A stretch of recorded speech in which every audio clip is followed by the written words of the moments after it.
Hello, today I'm going to be looking at two movies, Battle Royale and Battle Royale 2. Battle Royale is a Japanese film based off of a novel.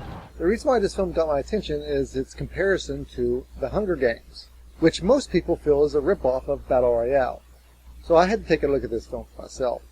After watching the film, there are several similarities. The main similarities is that it's a government-run program in which kids are forced to fight each other to the death with only one victor. So what makes the two films different? Well, one, Hunger Games is set into the far future, more of a dystopian type future, and people from different districts are forced to fight in these games as a form of punishment and a form of entertainment, because it's all broadcast over television and it all deals with ratings. Whereas in Battle Royale, it is set in the future, but not too far into the future. It is a government program to basically weed out the bad kids. Once a year, the Japanese government will pick one class and decide that this class is full of bad kids. So we're going to take these kids off into an island and let them kill each other until there's one person left. In Hunger Games, all the participants in the games are from different districts. There's two from each district. So the chances are, other than the other person in your district, basically everybody you're going to be competing against is complete strangers. You don't know these people. So in Battle Royale, all the students know each other. They're in the same class. They've known each other since they were probably in kindergarten. So it's a far more traumatic experience for the students who have to kill fellow classmates. Some of these people are their friends. They have to kill them. One of the other differences is, in Hunger Games, it is a reality TV show, where in Battle Royale, there is no game show element. It's not broadcast live or anything else. There's news coverage, basically for the beginning and the end, the victor. In Battle Royale, it's not for ratings, whereas in Hunger Games, it's for ratings.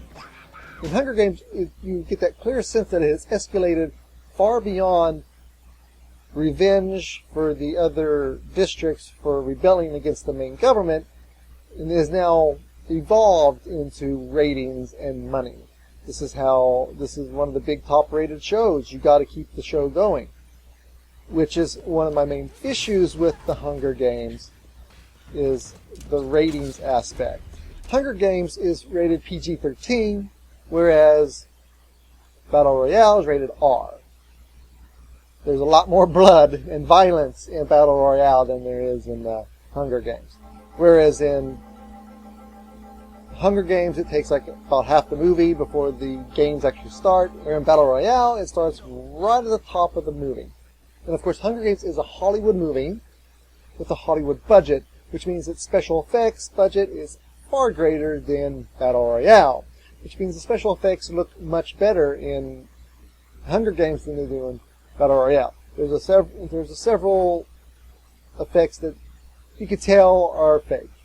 Now, mind you, I watched the director's cut of Battle Royale. I have not watched the theatrical cut. I know there's some differences in special effects. They upped the special effects a little bit in the director's cut than they did than what they were originally in the theatrical cut. And of course, at the ending of the movie, you got like multiple people surviving. At the ending of Hunger Games, there is a small coup, and two people end up surviving the games. And in Battle Royale, 3 people end up leaving the island, but only 2 survive.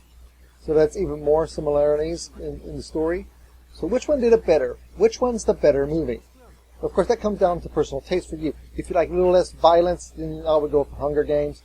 Like I said, Battle Royale is very bloody. But when it comes down to which one did I prefer better?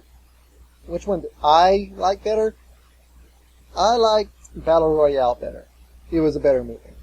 In both movies, the main story is ridiculous. The fact that a government would be able to set up a program like this successfully is kind of ridiculous. Even if they did set up like a program like this, it wouldn't last for very long. At least in Battle Royale, you get the sense that it probably hasn't been running that long, whereas in Hunger Games, it's been running for years. But in Battle Royale, I found it far more believable that something like that might happen. I don't, even though I find it far-fetched that it would happen, but it felt more believable. Whereas in Hunger Games, I could see it maybe lasting maybe a couple of years, and then it would go away. Mostly because in the movie, it's come down the ratings. Because they even changed the ending of the games based on ratings. Because it was either one person lived or nobody lived. So at the end of the movie, when it was down to 2 people, both people should have died by the rules of their game. They changed it at the last minute by ratings. Ratings dictated the game changed. That's the reason why I think Hunger Games is a weaker movie, is because there's that whole entire television aspect and ratings and everything else. Even if a program like that got started in that dystopian future, the only thing it takes is 1 year in which everybody in the games decided, you know what, we're not going to kill each other.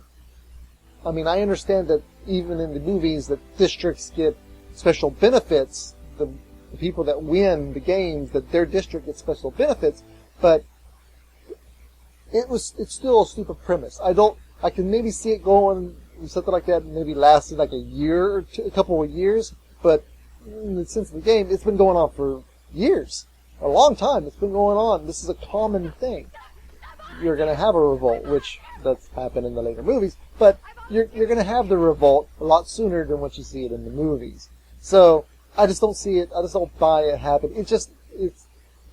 It's far more believable in Battle Royale than it is in Hunger Games, and that's the reason why I like Battle Royale better. It's far more believable, even though it's a ridiculous concept. Which brings me on to Battle Royale 2, the sequel. At the main beginning of Battle Royale 2, I thought, wow, this is an interesting concept, and this is a change from the first movie. Basically, what it comes down to in this movie is that the 2 people that survived from the last movie have become a terrorist cell whose goal is to disrupt the Japanese government and to put a complete end to the Battle Royale program.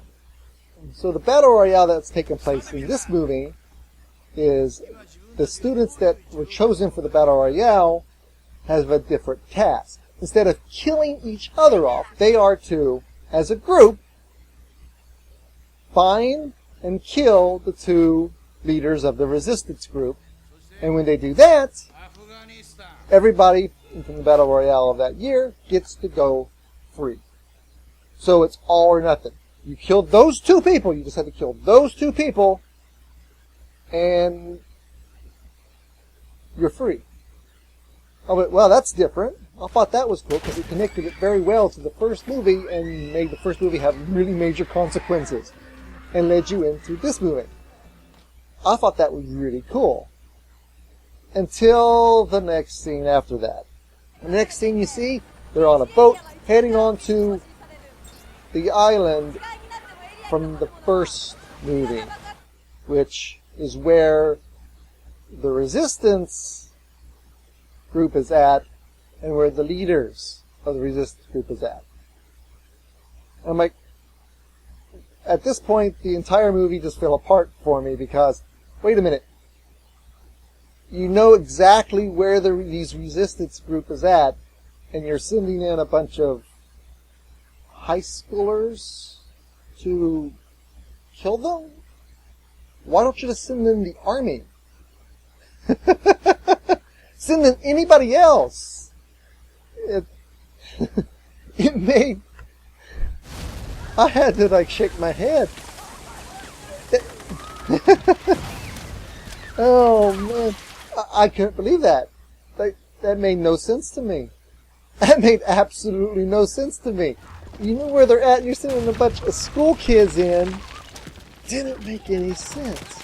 The action in the movie is fine, and there are some really good moments in the movie, but that main story plot that they threw in there just didn't make any sense to me. The only saving grace of that was a little later on, there was a U.S. battleship off the coast of the island, and they were insisting with the Japanese government that, you know, we can take care of this situation. Let us bomb it from here. We'll take care of your problem. And they refused to let them do it because they want to do it themselves with this plan. Which, of course, it turns out, you know, which of course they get surprised and shocked when the students charge the island and they get captured by the resistance, and basically they turn the students that they captured into the resistance fighters, and they end up fighting the army that invades the island anyway. It's like, you should have did that first. And my thought with the American battleship is like, well, at least the movie at that point had a sense to know that the plot didn't make that much sense, and they at least pointed it out and said, hey, well, we know this doesn't really make sense, but just go with it. Once the movie pointed it out and said that they were fully aware of of the story problem, I was much more relaxed, and I took the movie with a little bit more lightheartedness. Overall, the second movie was alright. I did enjoy it, but it is not as good as the first one. If you have a chance to see the first one, I suggest you see the first one. It's really good. So yeah, there's my review of both Battle Royale and Battle Royale 2. If you've seen these movies, please post your opinion in the comments below or on our Twitter and Facebook pages listed below. If you like this video, please press the like button. If you want to see more of my movie reviews, please press the subscribe button.